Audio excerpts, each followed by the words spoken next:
The Duke mocked the maid covered in flour, until he saw the birthmark on her arm. Before we begin this beautiful period romance story, tell me in the comments where you're listening from. I love knowing where you're joining me from. France, spring of 1812. The chateau of Villeneuve stirred before dawn, its corridors echoing with footsteps, commands, and the faint clatter of porcelain. In the great kitchen, Elise Moreau bent over a wooden table, her sleeves rolled to the elbow, white flour dusting her dark hair. She moved swiftly, shaping loaves, folding cloths, obeying orders shouted from every corner. The servants whispered that the Duke would pass through that morning to inspect preparations. That alone made hands tremble and tempers flare. "Elise, fetch more flour," cried Madame Rousseau, the cook, her voice sharp as her knife. "And mind your footing, child. We cannot have chaos before His Grace appears." "Yes, madame," Elise answered, brushing her cheek with her wrist. She carried the heavy sack from the storeroom, her steps light but hurried. The floor gleamed from the morning's polishing, too smooth for the worn soles of her shoes. One careless stride, and she slipped. The world turned white. The sack burst, filling the air with a cloud of flour.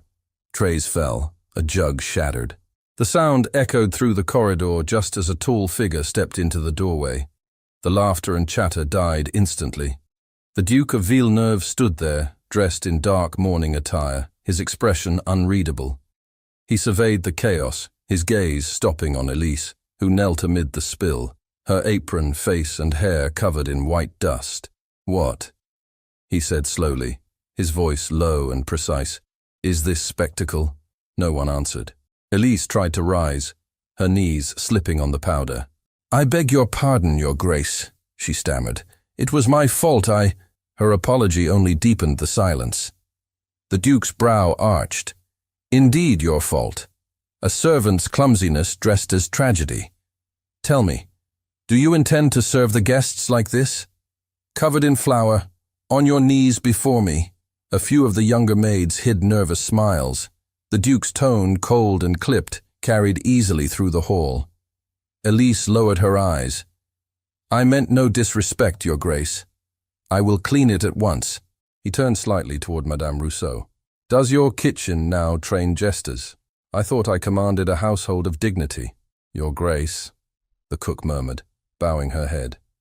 "The girl works hard. It was only an accident." "Accidents are the luxury of the idle," he replied. "Remove her from the main hall. I will not have the Duke's guests entertained by servants who tumble through flour like children at play." The words landed heavy in the room. Elise bowed deeply, unable to speak. She gathered the broken jug, her hands trembling. The Duke's voice followed her as she retreated. "Next time, ensure the floors remain as spotless as your apron should have been. Or perhaps find employment in a bakery where you can roll in dough without consequence." The laughter that followed, light, cruel, obedient, burned deeper than any wound. When Elise reached the corridor beyond the kitchen, her vision blurred. She pressed her hands against the cool stone wall and drew a shaky breath. She had grown used to harsh words, but never before had she been humiliated before the entire staff. The laughter echoed behind her long after she left the room. "Pay him no mind," murmured a voice. It was old Madame Rousseau following quietly. "He speaks as one who has forgotten kindness. Clean the hall, child. Then go to your attic and rest before supper. The day will pass." Elise nodded, without lifting her eyes. "Yes, madame." The hours that followed dragged like years. She scrubbed the floor until her hands ached, the marble gleaming once more. Every trace of the accident disappeared, except the sting in her chest.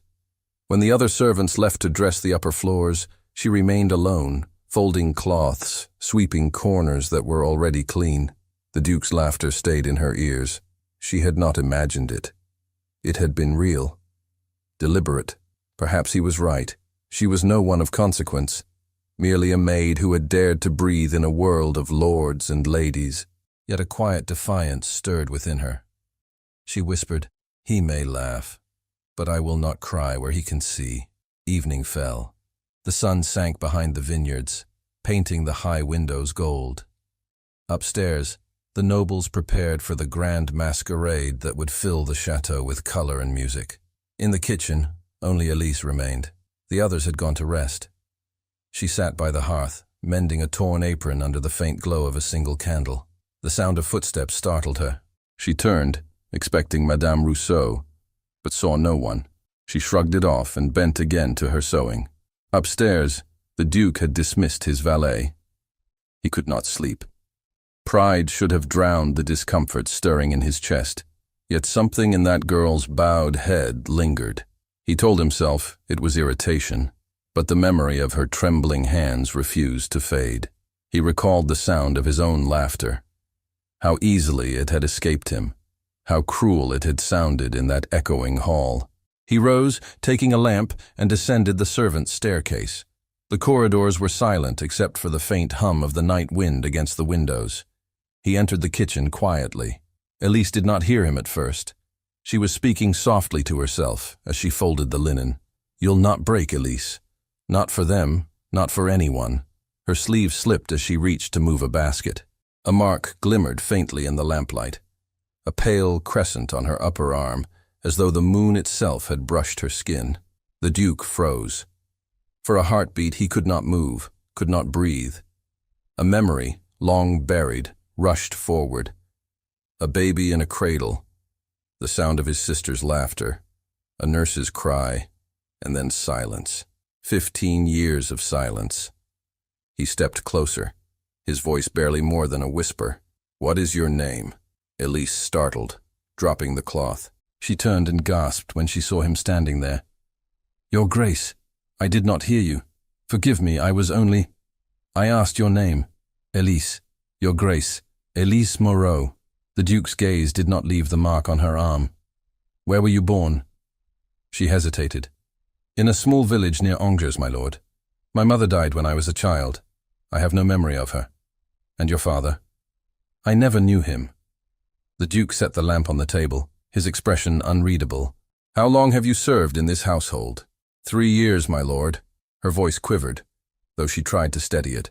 "If I have displeased you again, I will leave without complaint." He did not answer at once. The silence stretched until she dared to look up. His face seemed changed, less severe, more uncertain. "You will not leave," he said finally. "Not yet. Not yet, my lord. Go to your quarters. We will speak another time." Confusion clouded her features. "Yes, your Grace." She curtsied and turned toward the staircase.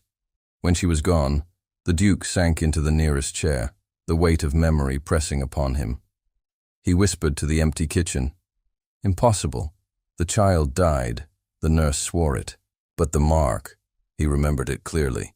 His sister's daughter, born with that crescent on her arm. The family crest, carved into flesh by birth's strange hand.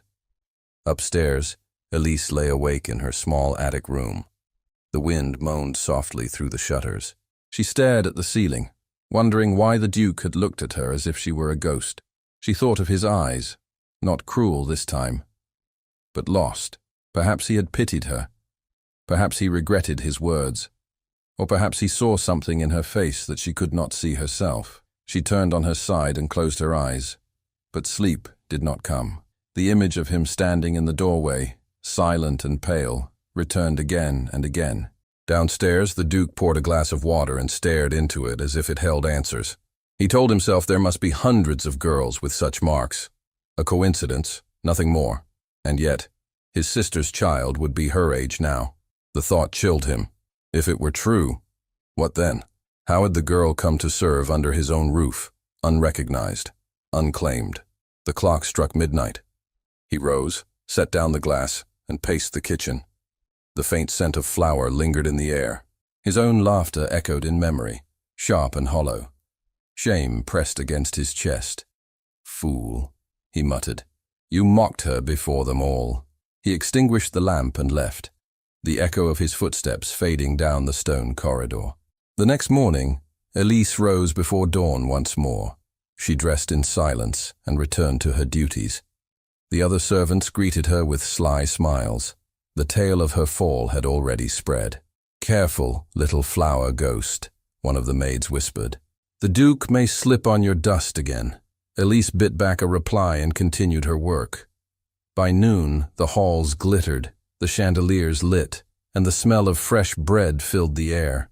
The masquerade would begin that evening, and nothing, not even a maid's humiliation, would dim the splendor. As the guests arrived, Elise kept to the back corridors, carrying trays, polishing silver, adjusting candles. Each time she caught sight of the Duke, her heart jolted. He moved among his guests with practiced grace, yet his gaze seemed elsewhere. When the clock struck 10, the music reached its height. Elise slipped into the kitchen to rest her arms. Madame Rousseau found her there, pale and weary. "You have worked well, child," said the cook softly. "Do not let prideful tongues rob you of peace. Remember, even lords stumble. They only hide it better." Elise smiled faintly. "I do not hate him, madame. I only wish I could forget his laughter." Madame Rousseau sighed. "He will regret it one day. Pride always finds its mirror." As the night deepened, the chateau quieted. The guests retired, the servants withdrew.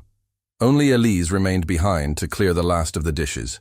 When the candles burned low, she sat again by the hearth, folding napkins into neat squares. Her eyes drooped with exhaustion. She did not hear the door open. The Duke stood once more in the threshold. Drawn by restlessness he could not explain. He watched her for a long moment. The soft light caught her profile, the delicate curve of her neck, the faint shimmer of the mark on her arm where the fabric slipped. A whisper escaped him before he could stop it.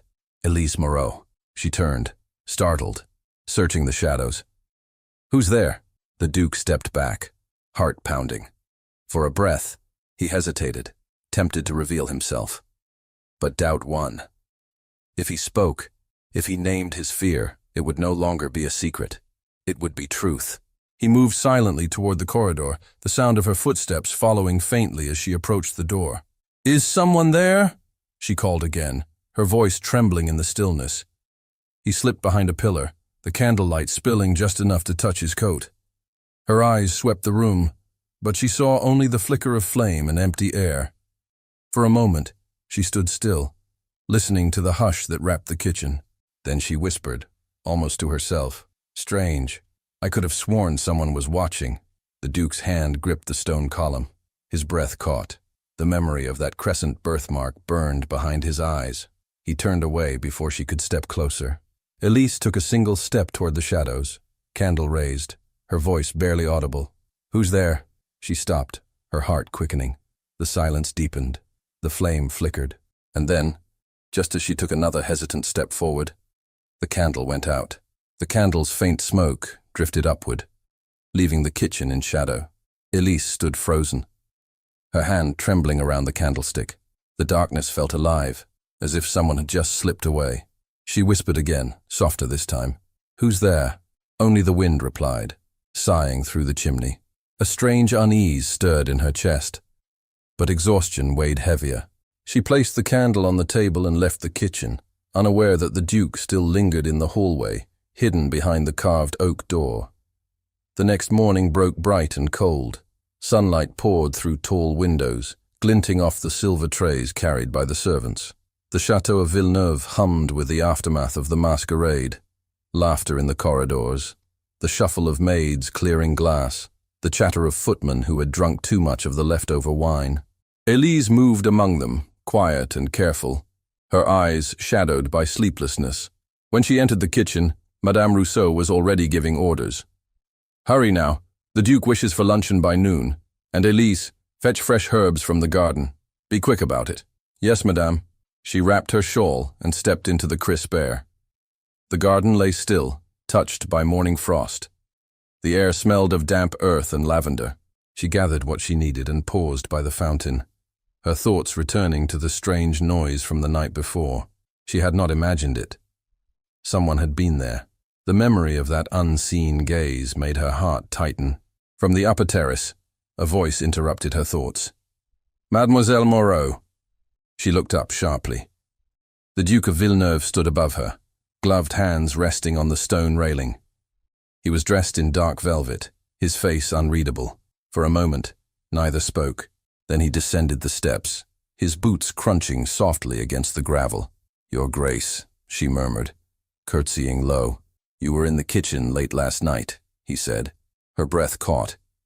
"Yes, my lord. I was cleaning after the feast." He studied her face with that same unsettling intensity she had seen before. "Did you see anyone? Hear anything unusual?" She hesitated. "Only footsteps, perhaps. But when I looked, there was no one." He nodded slowly. "If you notice anything else, inform Madame Rousseau." "Yes, my lord." She turned to go, but his voice stopped her. "Wait." She looked back. "Your arm," he said quietly.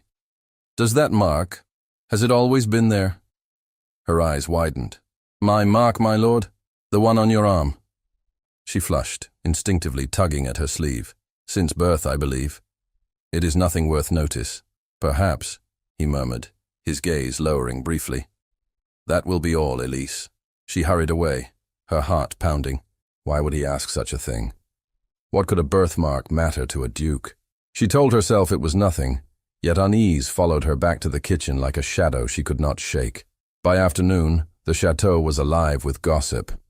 The servants whispered that the duke had been seen speaking with the flower-covered maid in the garden. The tale twisted with every retelling. Some said he had scolded her again. Others claimed he had smiled. The truth mattered little. The rumor was enough to set tongues wagging. At the servants' table, Elise felt the weight of their glances. Two maids snickered softly.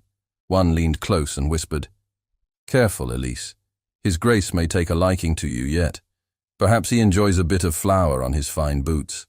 "Enough," Elise said, her cheeks burning. "You speak nonsense." They only laughed harder.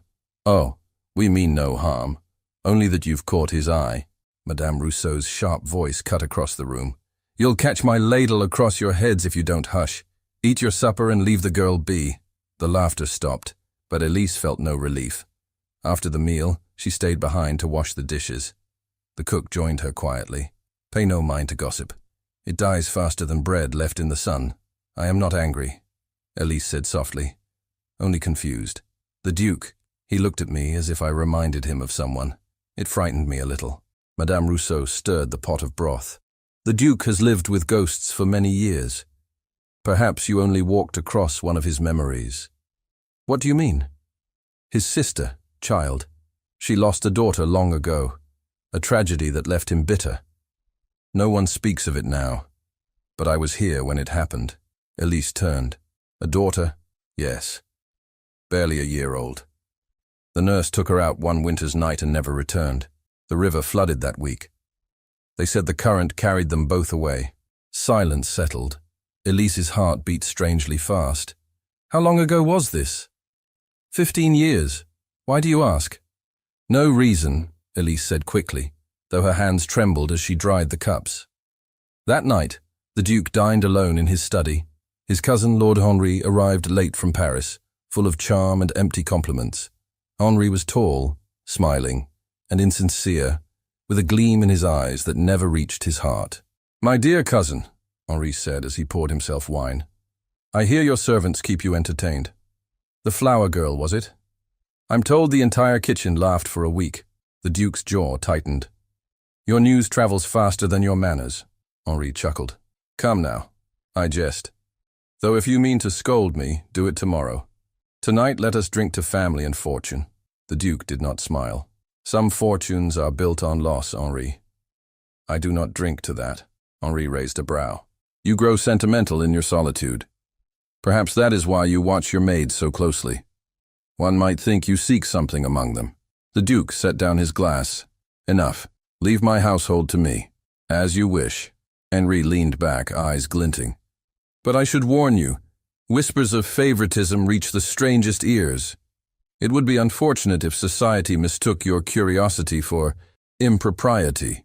The Duke rose, his voice cold. "You may leave now." Henri smiled thinly and obeyed. But when he reached the door, he turned. "Blood, ties, and secrets, cousin.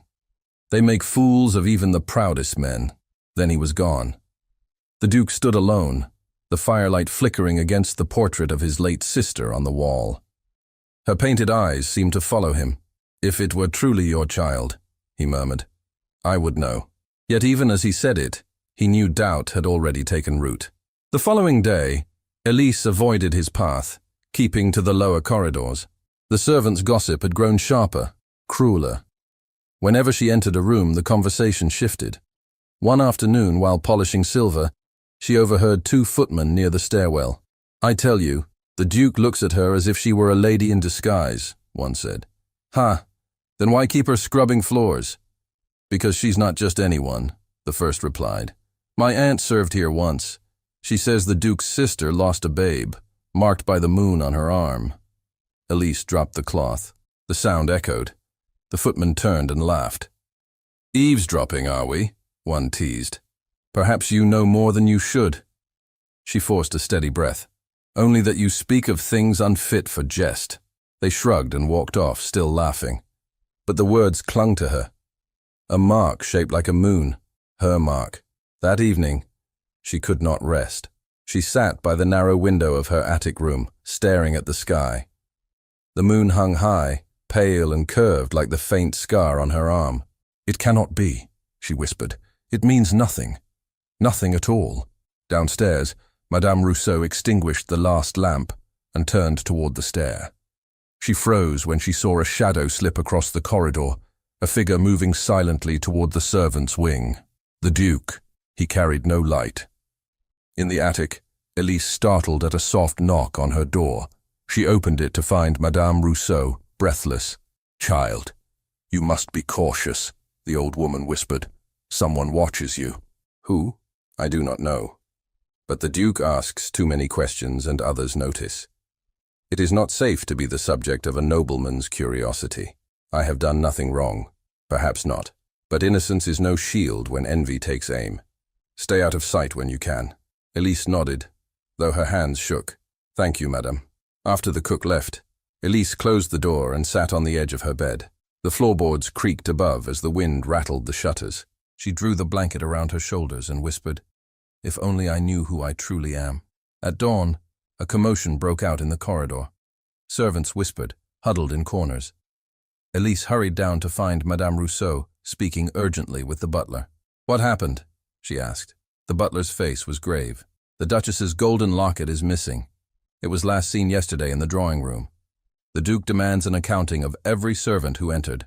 A murmur of alarm spread. Elise's heart sank. She had been there briefly, carrying linen. By midday, the Duke stood before the assembled servants in the great hall. His expression was calm, but his tone sharp. "The locket of the late Duchess has disappeared. It holds great sentimental value. I will have it returned before nightfall." He paced slowly. "If anyone has knowledge of it, speak now." No one moved. Elise felt the room close in around her. The housekeeper stepped forward.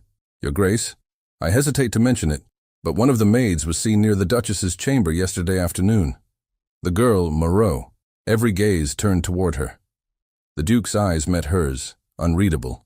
"Is this true?" I carried linens, my lord. I placed them by the door. I never entered." The housekeeper sniffed. Convenient words from one already favored. Gasps rippled through the room. Elise's face burned. "Favored? I have no favor from anyone." The Duke raised a hand. The hall fell silent. "Enough. There will be no accusations without proof. The matter will be settled privately." He dismissed the others, leaving Elise standing alone in the vast room. When they were gone, she whispered, "You believe I took it?" He looked at her for a long time. "No," he said finally, "I do not. But there are those who would see you blamed. I will find the truth." She curtsied quickly. "You are kind, my lord. But I fear the damage is done. They already think me guilty." His expression softened. "You must trust me." "I wish I could," she murmured. "But trust is a gift I no longer own." That night, the household slept under a veil of suspicion. The Duke sat in his study long after midnight, staring at the fire. On the desk lay an old cedar box. At last, unable to resist, he opened it. Inside were the few remnants of his sister's life: a silver rattle, a faded ribbon, a folded paper. His hands trembled as he unfolded the document. The birth record was worn, but legible. He read the name aloud, scarcely breathing. Elise Moreau, born January 15, 1797. Mother, Isabelle de Villeneuve. The room seemed to spin. 15 years. The same name, the same crescent mark. A soft knock came at the door. A servant's voice spoke from the other side. Your Grace, the housekeeper requests your signature for the maid's dismissal. She is to be turned out by morning. The Duke stared at the document in his hand, his mind reeling. He closed the box slowly, his voice barely audible. Tell her no one leaves this house. The dawn broke grey over the vineyards, casting long, pale light through the tall windows of Villeneuve. The servants began their morning routines, though whispers clung to the air like fog. The missing locket had not been found. Elise had not been dismissed, though everyone expected it. Her name, once barely noticed, now travelled from lip to lip, with quiet venom. When she entered the kitchen, silence fell. The other maids avoided her eyes. Only Madame Rousseau spoke. You must eat something, child. I'm not hungry, Elise murmured. You'll need strength. The Duke will call for you. He means to question everyone again. I have told the truth. The cook sighed. Truth rarely satisfies those who seek scandal. Elise nodded faintly and returned to her chores. Yet every step felt heavy, every movement watched. At times she caught sight of Lord Henri in the corridor, his smile sharp as a blade. He had arrived early that morning, speaking privately with the housekeeper. Whenever Elise passed, his gaze followed her with a lazy amusement that chilled her more than anger would have. Before noon, a servant summoned her to the Duke's study.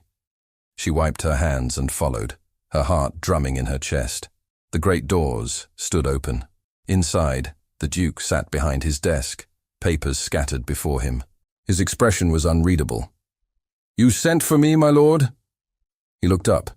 Yes, sit. She hesitated but obeyed. He folded his hands.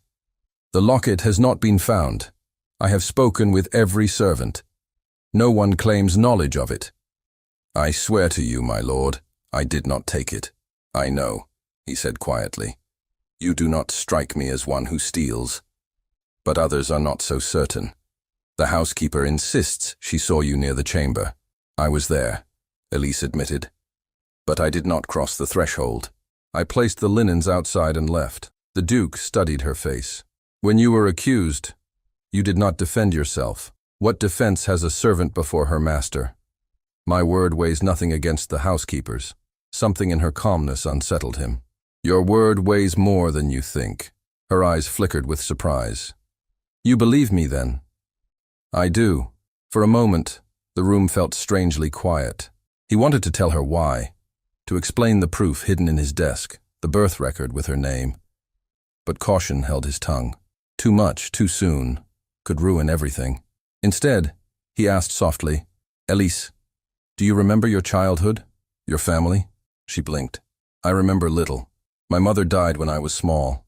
I was told my father left before I could speak his name. I worked where I could, served where I was taken. Did you ever wear a locket? A locket? She frowned. No, my lord. I have owned nothing of value. He exhaled slowly. Very well. You may go. She stood, uncertain. Your Grace, why do you look at me so? He almost smiled. Because you remind me of someone I once knew, someone I wronged. Before she could reply, a knock sounded at the door. Lord Henri entered without waiting for permission. Ah, cousin, Henri said lightly. I hope I'm not intruding. The Duke's tone cooled. You are. Henri only grinned. I came to report progress. The locket has been found, or rather, replaced. Elise gasped. Replaced? Yes, dear girl, Henri said smoothly. It was discovered beneath your mattress. The room went still. Elise's lips parted in disbelief. That is impossible. The Duke's gaze sharpened. Who found it? The housekeeper, Henri replied. She swears she saw it herself. It seems our little maid is not as innocent as you believed. That is a lie, Elise cried, rising to her feet. Someone placed it there. I would never. Enough, the Duke said sharply, though his anger was not directed at her. Henri, who ordered the search? The housekeeper, at my suggestion, Henri said smoothly. Surely you would want your property returned. The Duke's eyes flashed. My property, perhaps, but not at the cost of justice. He turned to Elise. Go to the kitchen and wait for me there. Do not speak to anyone. Her face was pale. Yes, my lord. She left quickly, her hands trembling. When the door closed, the Duke rounded on his cousin. You dare search my servants' quarters without my consent? Henri's smile thinned. I only acted in your interest. The girl has bewitched you, cousin. I see it plain as day. Better to expose her now than let gossip destroy you later. You planted it, the Duke said softly, the words heavy with certainty. Henri feigned outrage. I? You insult me. The Duke stepped closer. If you ever again interfere with my household, I will see you gone from Villeneuve by dawn. Henri's charm cracked for a moment, revealing something colder beneath. Be careful, cousin. You guard a secret you cannot explain, and secrets have a way of devouring those who protect them. He bowed and left. When the door shut, the Duke sank into his chair, his mind racing. There was no doubt now. Someone wished to destroy Elise. But why? To silence a truth? Or to wound him through her? The memory of his sister's laughter haunted him like a whisper. He opened the drawer, drew out the birth record, and stared at the inked letters. The same name, the same mark. By evening, the servants buzzed with fresh gossip. Elise sat in the kitchen, staring at her hands. Madame Rousseau tried to comfort her, but the girl seemed distant, lost in thought. Do not let them break you, the old cook said gently. The Duke will see through their tricks. I'm not sure he can, Elise whispered. They all hate me now. Even if he believes me, what difference will it make? Before Madame Rousseau could reply, the Duke entered. The room fell silent. He looked around, his voice calm but firm. Leave us. The servants scattered until only Elise and the Duke remained. Elise, he said, someone has used the locket to harm you. I will not allow it. Her eyes lifted slowly to his. You should let them dismiss me, my lord. It will spare you trouble. No, he said. Leaving would serve them. I mean to find who did this. Why do you care? She asked quietly. He hesitated. Because I owe you a debt I can never repay. Her brow furrowed. I do not understand. One day you will. He turned to go, but she reached out suddenly, her voice breaking. Your Grace, I cannot bear their eyes upon me. They whisper when I pass. They laugh behind doors. I have done nothing, yet I am guilty in their hearts. He faced her again, his expression softening. Then trust in mine. I will protect you. For the first time she saw something human in his gaze, a warmth hidden beneath the weight of his title. Her throat tightened. Thank you, my lord. He left her then, but the echo of her gratitude followed him down the corridor. Later that night he sought out Madame de la Roque, the old governess who had once cared for his sister's child. She received him in a dim parlor filled with the scent of lavender and dust. My lord, she said nervously, it has been years since I have seen you. To what do I owe this visit? He remained standing. You once served my sister. You remember her daughter? The woman's hands trembled. Of course, Your Grace. A tragic loss. Was it? His voice sharpened. Tell me again how the child died. Madame de la Roque swallowed hard. The nurse took her walking by the river. The water rose suddenly. They were never found. Convenient, he said coldly. And yet a child matching her age and mark now lives under my roof. The governess's face went pale. Impossible. Is it? Her name is Elise Moreau. She bears the crescent birthmark on her arm. The woman's lips quivered. That cannot be. Unless what? She shook her head. No, I cannot. You will, he said quietly. Her eyes filled with tears. I was told to say the child had drowned. There were reasons. Your sister's husband was gone, her name already questioned. The nurse fled with the baby to save her from scandal. I was sworn to silence. When word came of the nurse's death, I assumed both were lost. The Duke's fists clenched. Who told you to keep silent? Madame de la Roque hesitated. Your uncle, Lord Henri's father. He stepped back, the truth sinking like a stone in his chest. So the lie was born of ambition. He sought to secure his own son's inheritance. she whispered. I feared to oppose him. Forgive me, my lord. I believed the child gone forever. The Duke drew a slow breath. Then she is indeed my sister's daughter. The governess nodded, tears spilling down her cheeks. Not a servant, he murmured, but my blood. When he returned to the chateau, the halls were silent. He found Elise alone in the kitchen again, her candle burning low. She looked up as he entered, startled. My lord, she said softly, you should not be here. He ignored the words and stepped closer. Elise, I know the truth now. The truth? You were wronged long before you entered this house.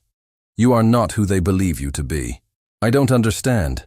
He reached for her hand, hesitated, then let it fall. You bear a mark, shaped like a crescent. Yes. So did my sister's child. You are her daughter. Her eyes widened. That cannot be. I have proof. The birth record. The governess confessed. You were hidden to protect the family's name. Elise shook her head, tears springing to her eyes.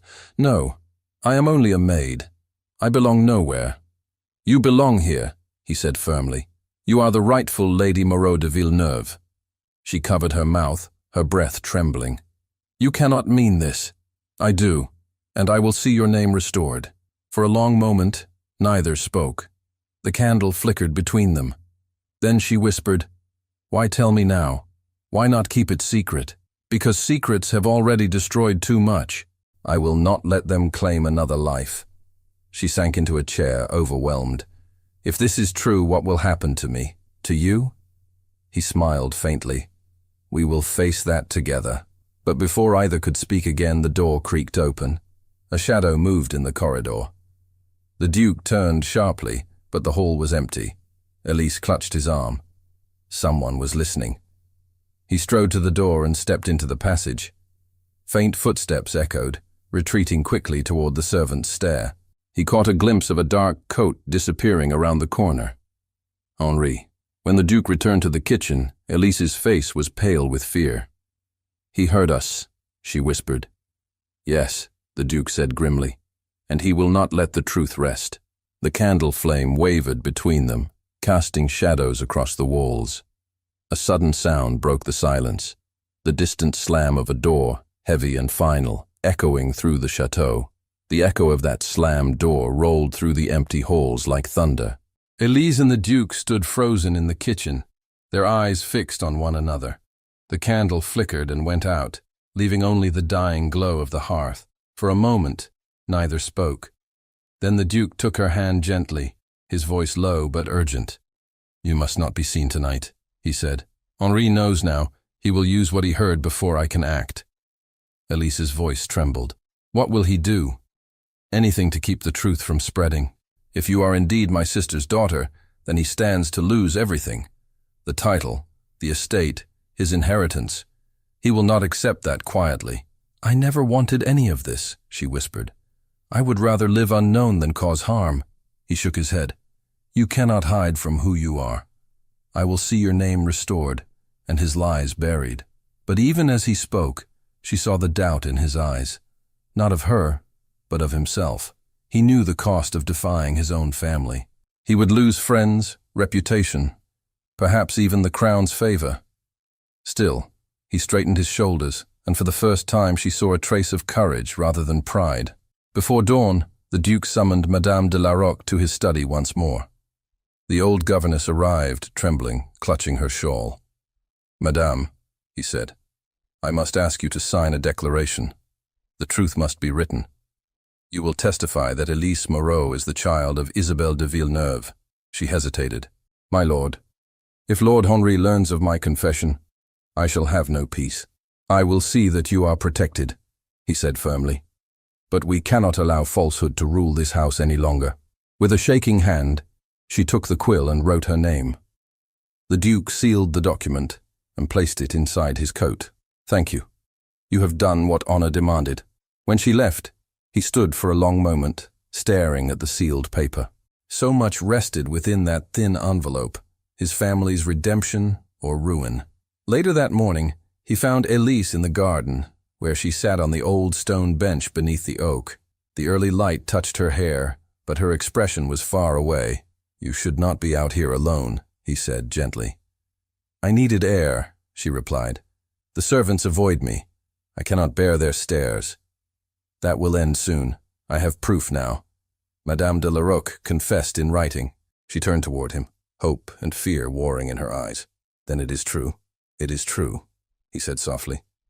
You are my niece, Isabel's child. The child we thought lost. Tears filled her eyes. I do not know what to say. Say nothing, he answered. You owe me no words. I owe you everything. She rose slowly. Your Grace, if the truth is known, will you not suffer for it? Henri will not yield. I am prepared for that. She looked at him steadily. And if society turns its back on you, then I will stand with those who never had a place in it. Her lips trembled. You cannot mean that. He smiled faintly. For years I have ruled this house by pride. You taught me there is something greater.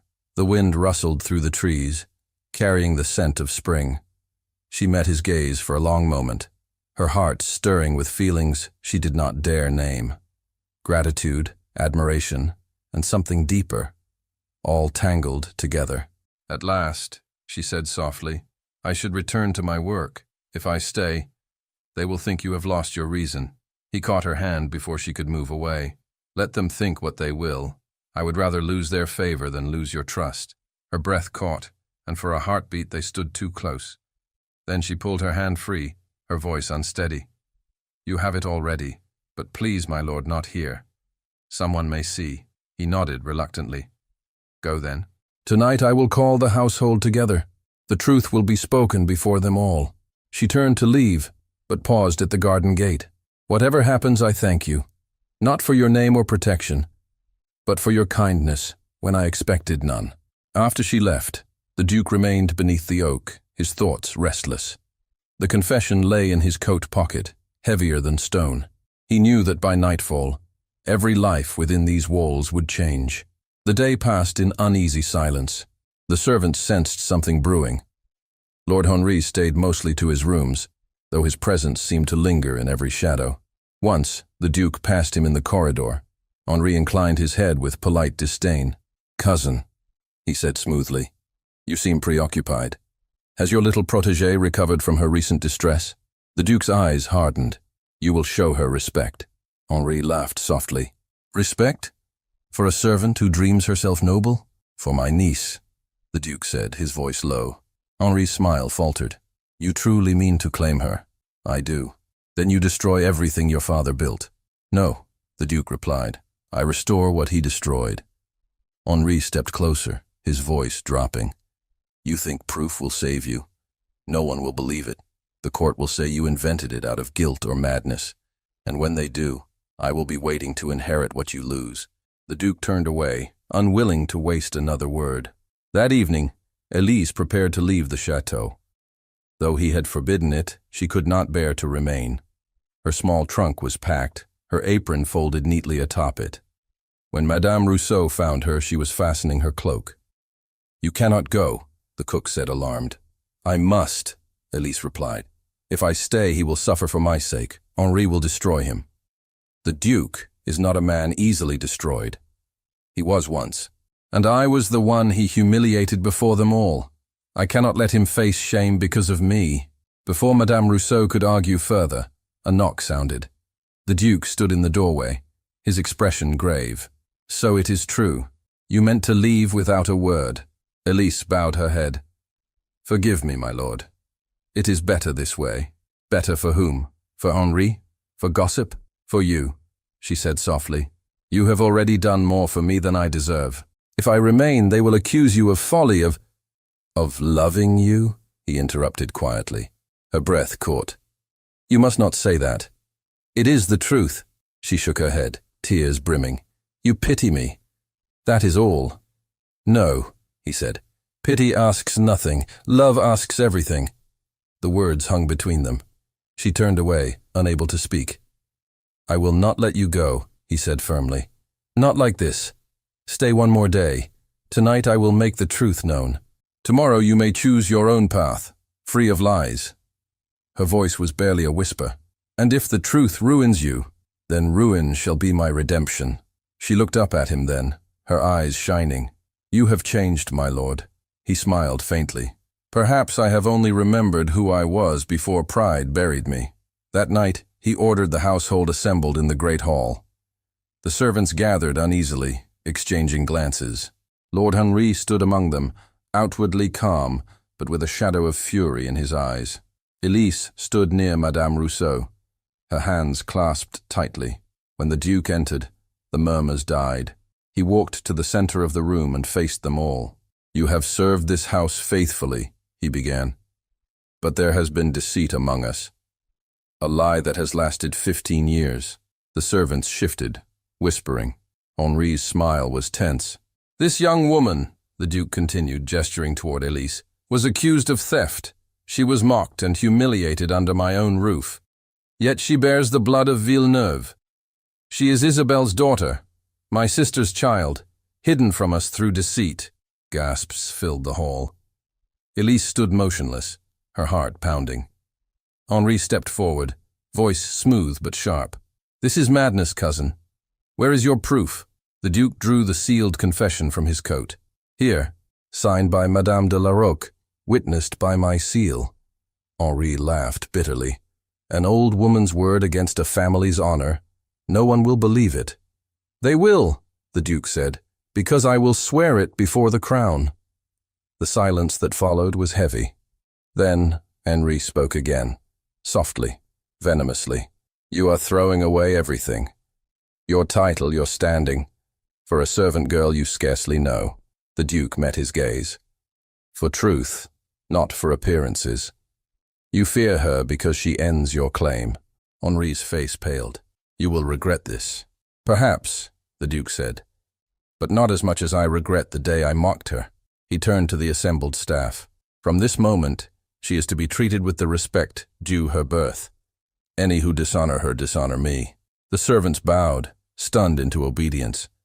Henri's hands clenched at his sides, but he said nothing more. After the gathering dispersed, Elise approached the Duke, her voice trembling. "Why have you done this?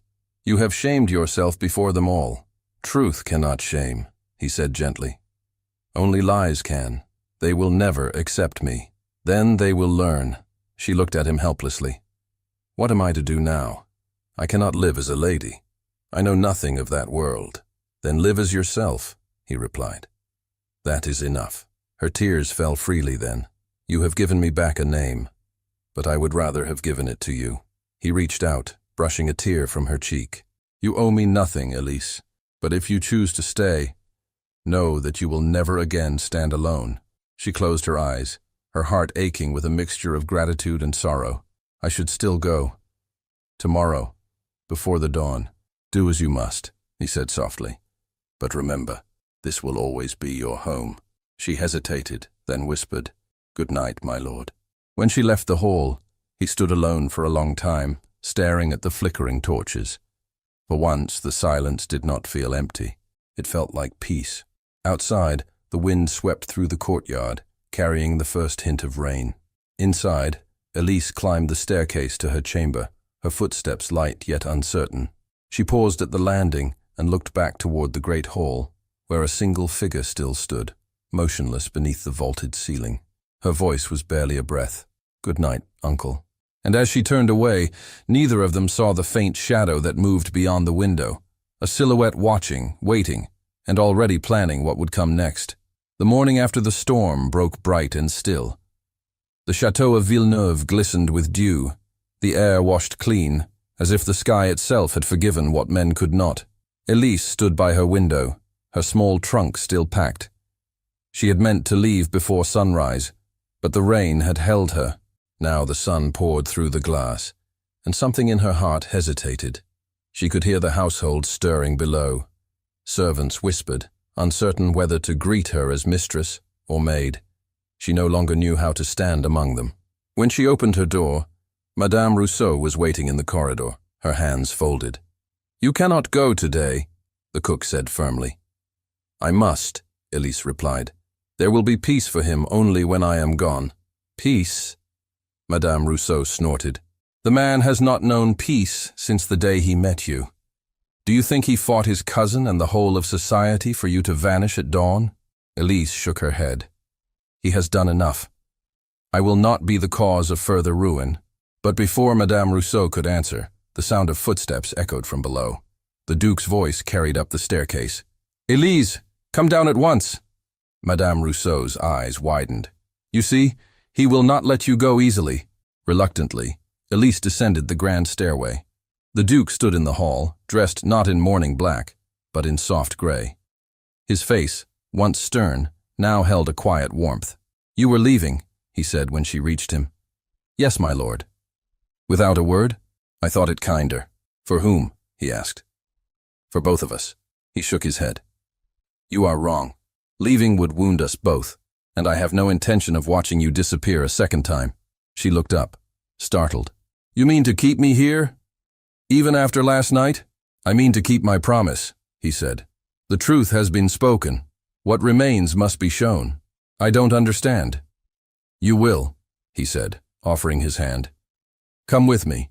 He led her through the hall and into the ballroom, now quiet after the chaos of the previous night. The servants were busy polishing mirrors and setting tables, but they paused to stare. At the far end of the room, a team of workers adjusted decorations, hanging garlands of white roses and silver ribbons. What is this? Elise asked softly. The ball, he said.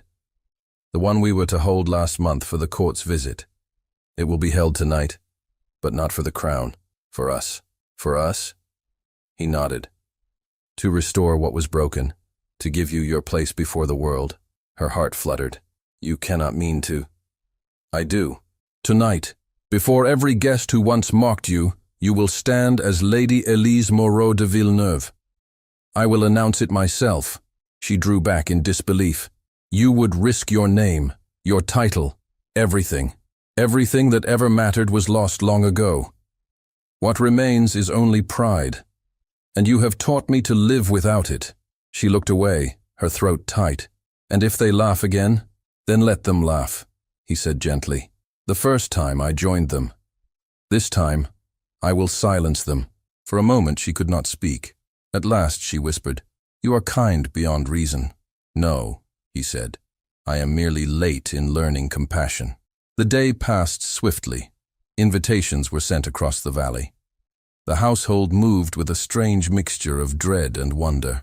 Some servants polished silver with trembling hands, unsure whether they served a duke or a dream. Others whispered that fate had turned full circle, that humility had tamed arrogance at last. As dusk fell, Elise stood before her small mirror, wearing a gown of pale blue silk that Madame Rousseau had found in an old chest. It had once belonged to the Duke's sister. The fit was near perfect, as though time itself had waited for her to wear it. Her hair, loose at first, was gathered by the cook's gentle hands. You look every inch the lady you were born to be, Madame Rousseau said softly. Elise smiled faintly. And yet I feel the same girl who spilled flour at his feet. Perhaps that is what he loves most, the cook murmured. You never tried to be more than yourself. Before Elise could answer, the sound of carriages filled the courtyard. Guests had begun to arrive. The music of strings drifted through the halls. Her heart pounded. Go, Madame Rousseau said, touching her arm. Let them see who you are. In the ballroom, chandeliers blazed with hundreds of candles. Nobles in fine attire filled the room, their laughter uncertain, their curiosity sharp. The Duke stood near the grand staircase, his gaze fixed upward. When Elise appeared at the top, a hush fell over the crowd. Every eye turned to her. Whispers rippled through the hall. The memory of her humiliation, the spilled flour, the laughter, seemed to echo faintly, but this time she did not tremble. She descended slowly, her chin lifted, her eyes clear. The Duke met her halfway, offering his hand. My lady, he said, loud enough for all to hear. A murmur swept the crowd. Lord Henri, standing near the edge of the room, paled visibly. The Duke turned to the guests. Many of you remember a night when this young woman was mocked under my roof. I was the first to mock her. I speak tonight to undo that wrong. She is no servant, no impostor, but my blood, Isabel's daughter, lost to us by deceit. Her name is Lady Elise Moreau de Villeneuve, rightful heir to this house. Gasps and whispers filled the hall. Henri stepped forward, his voice cutting through the noise. You expect us to believe this fairy tale? The Duke faced him calmly. I expect nothing. The truth stands whether you honor it or not. He turned to Elise and opened a small velvet box. Inside lay the Duchess's golden locket, now restored. This belonged to my sister, he said. It was stolen, then found. Its journey mirrors yours, cast aside, then reclaimed. He fastened it around her neck. Welcome home. Tears welled in Elise's eyes. You have given me more than a home, my lord. You have given me myself. A soft murmur of approval moved through the room. Even those who had doubted could not deny the grace of the moment. Henri, his face ashen, turned on his heel and left the hall without a word. The orchestra began to play, hesitant at first, then sure. The Duke extended his hand. Will you dance with me, my lady? Her voice trembled. I do not know the steps. Then follow me. I once led through arrogance. Tonight, I will lead through trust. She smiled faintly and placed her hand in his. The music rose. The crowd parted as they began to move. His hand at her waist, her fingers resting lightly on his shoulder. They glided across the floor in a rhythm both simple and perfect. Around them, conversation faded. For that brief span of music, there were no titles, no servants, no judgment. Only two souls who had found each other through forgiveness. When the music ended, the guests erupted in applause. Elise's cheeks flushed, her breath unsteady. The Duke bowed before her, then whispered so only she could hear. You have freed me from myself. And you, she answered softly, have taught me to believe again. The evening continued in a haze of music and laughter. Elise was greeted by noble ladies who once ignored her, by old friends of the family who expressed wonder and apology. Yet her gaze returned always to the Duke. Each time their eyes met, something wordless passed between them, a promise that neither rank nor memory could undo. Near midnight, she stepped out onto the terrace for air.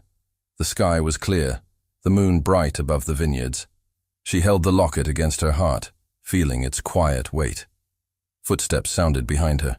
She turned. The Duke approached slowly, his face softened by the candlelight streaming from the hall. You disappeared, he said. I needed a moment to breathe. May I join you? Always. They stood in silence for a while, listening to the faint hum of violins through the open doors. At first, she said quietly, I wished only to leave this place. I thought freedom meant running away, but now I see it is not distance that frees us.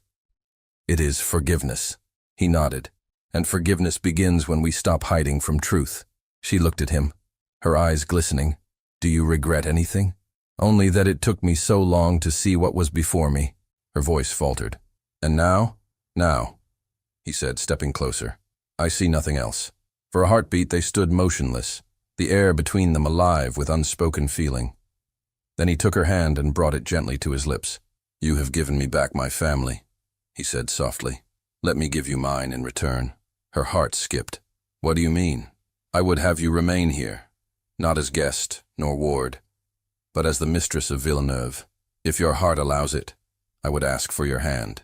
Not as a duke asking a lady, but as a man asking the woman who changed him. She drew a breath, astonished. You cannot mean it. I mean every word. I would rather be scorned beside you than praised without you. Tears spilled down her cheeks, though she smiled through them. You once mocked me for falling in flower, my lord. He smiled faintly. Then let it be known that I have fallen far deeper since. A laugh escaped her, soft and trembling. You would risk scandal for me? For love, he said simply. And love is scandal enough. She looked at him for a long moment, the moonlight catching in her tears. Then she nodded. Yes, I will stay. I will marry you. Not for your name, but because you are no longer the man who mocked me. He drew her close, his arms around her, his voice low. And you are no longer the girl I humiliated, but the woman who taught me mercy. The music inside swelled again, the first notes of a waltz. He guided her back toward the ballroom, where the guests watched in stunned silence as the Duke led her to the center of the floor once more. He raised her hand, his voice ringing clear. To those who witnessed my cruelty once, witness now my vow. Tonight, I ask Lady Elise Moreau de Villeneuve to become my wife. The hall erupted in applause. Elise, overwhelmed, could only smile through tears. The Duke took her hand and kissed it before all assembled. The orchestra resumed, the music bright and full. They danced again, laughter and joy blending into the night. The candles shimmered above them like stars brought down to earth. Around them, faces once filled with pride now softened with grace. As the final notes faded, the Duke whispered against her ear, "Do you forgive me at last?" She leaned closer, her voice barely more than breath. "There is nothing left to forgive." And as the crowd cheered, he kissed her, gently, reverently, before all who had once doubted. The music swelled once more, and the story that had begun in humiliation ended in light. The last thing Elise remembered that night was the sound of laughter, not mocking, but joyful, echoing through the hall as dawn touched the windows with gold. Thank you so much for listening to this story all the way to the end. We hope it moved you as much as it moved us while telling it. We'd love to hear your thoughts. Leave us a comment telling us where you're listening from and what you liked the most. Rate this story from 0 to 10. What score would you give it? If you enjoyed this story, don't forget to subscribe to the channel and leave a like as a show of support. That really motivates us to keep creating and sharing more stories full of emotion and life lessons. And before we go, we want to remind you that an exciting and heartwarming story recommendation will appear on the final screen. If you'd like to enjoy it, just click on the video. Thank you once again for being here, and we'll see you in the next story.